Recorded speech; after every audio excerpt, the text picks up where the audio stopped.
You won't know a world before electric. Imagine you bought a car that you were told represented the future. You believed the brand, you paid the premium, you waited months for delivery, and then years later, the company that sold you that future quietly announced, never mind. That is exactly what happened to tens of thousands of American Volkswagen customers this week.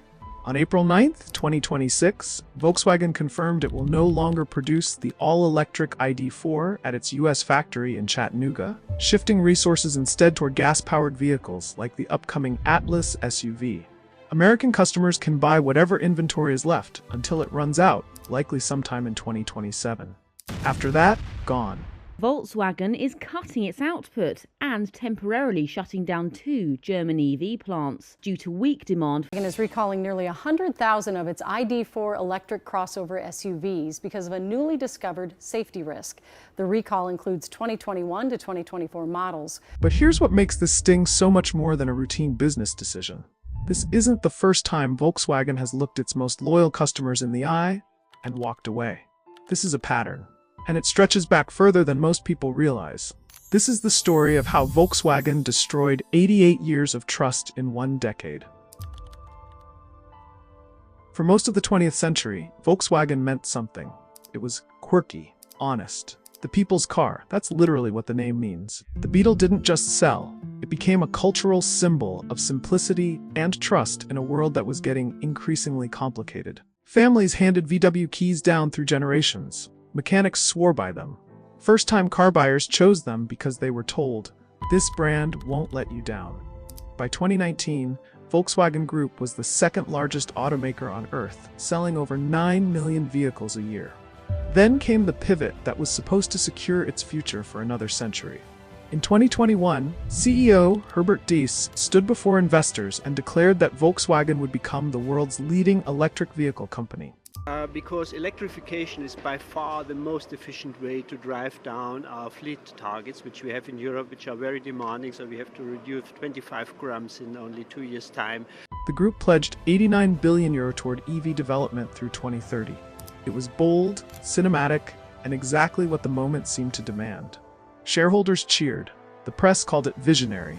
Customers who had felt burned by VW's diesel scandal just 6 years earlier, where the company admitted to fitting 11 million cars with software that deliberately cheated emissions tests, resulting in over $25 billion in fines and settlements, were told this was a new Volkswagen, a clean Volkswagen, one that had learned its lesson.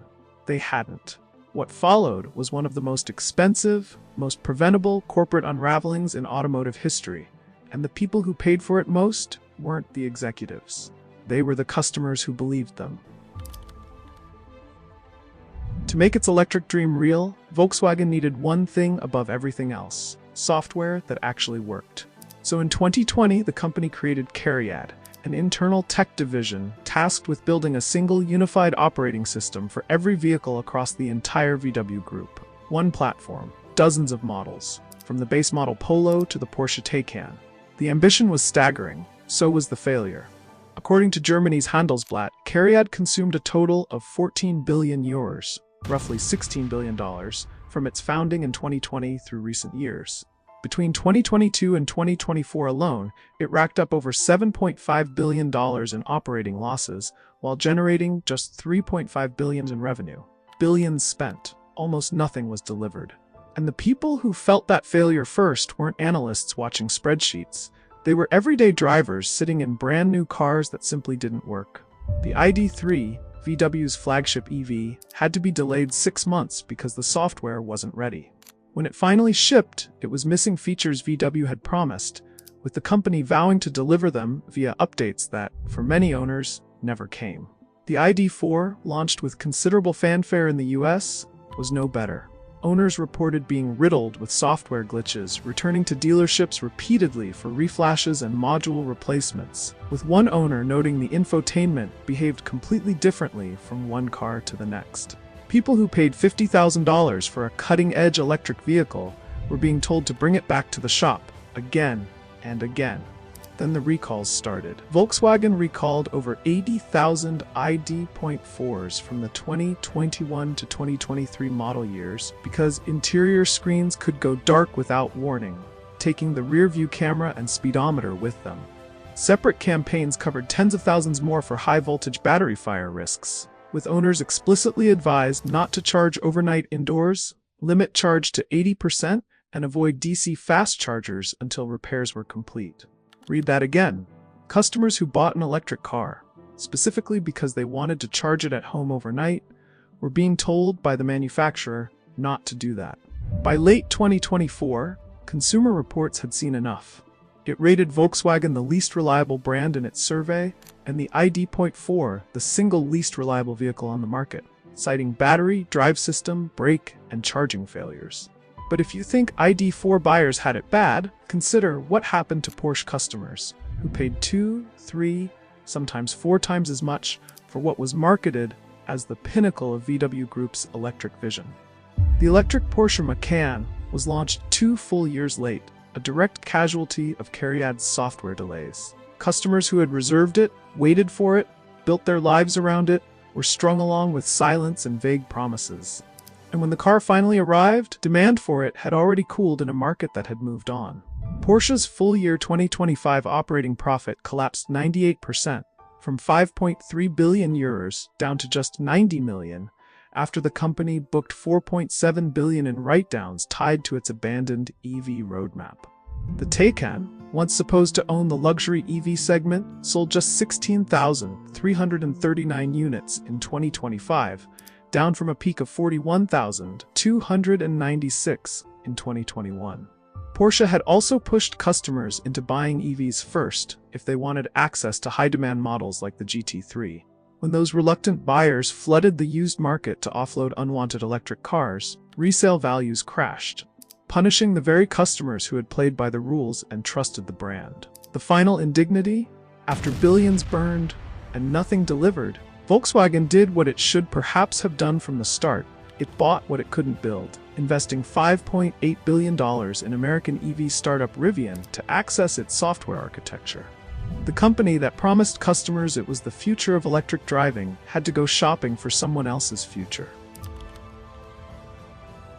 By the time the full damage was visible, it wasn't just a corporate story anymore. It was personal, to the workers who built these cars, and to the customers who bought them, believing in something that no longer existed. For the full year 2025, Volkswagen Group posted an operating profit of 8.9 billion euro, a 53% collapse from 19.1 billion the year before. The stock has fallen roughly 63.7% over 5 years. And rather than absorb those losses quietly, VW did what struggling giants always do. It restructured, which is a clean word for a very painful reality. Volkswagen agreed with unions to cut 35,000 jobs in Germany and reduce capacity, responding to relentless pressure from Chinese manufacturers and a slower-than-expected EV transition that the company itself had helped engineer. In December 2025, VW halted production at its Dresden factory, the first plant closure on German soil in the company's 88-year history. The site had most recently assembled the ID.3, the car that was supposed to represent everything VW had promised about its electric future. The last vehicle off that line was a red ID.3, signed by factory workers as a farewell, a car that barely sold, built in a factory that is now silent. Volkswagen has now betrayed its customers not once, but 3 times in a single decade. First, it lied to diesel buyers about emissions, exposing them to pollution and destroying their resale values. Then it sold EV buyers cars with software so broken that some were unsafe to charge in their own garages. And now it has quietly discontinued the very product it used to convince those buyers to make the switch, leaving them with an orphaned vehicle and no roadmap forward. The $16 billion was never really about software. It was about a company that kept making promises it couldn't keep, to customers who kept believing anyway, because the badge on the hood once meant something. Volkswagen built its legacy on one idea, that a car could be honest, simple, dependable, a vehicle for the people. Somewhere between the defeat devices, the frozen touchscreens, the fire risk batteries, the abandoned factories, and the discontinued models, they forgot who the people were. The question now is whether those people will forget too.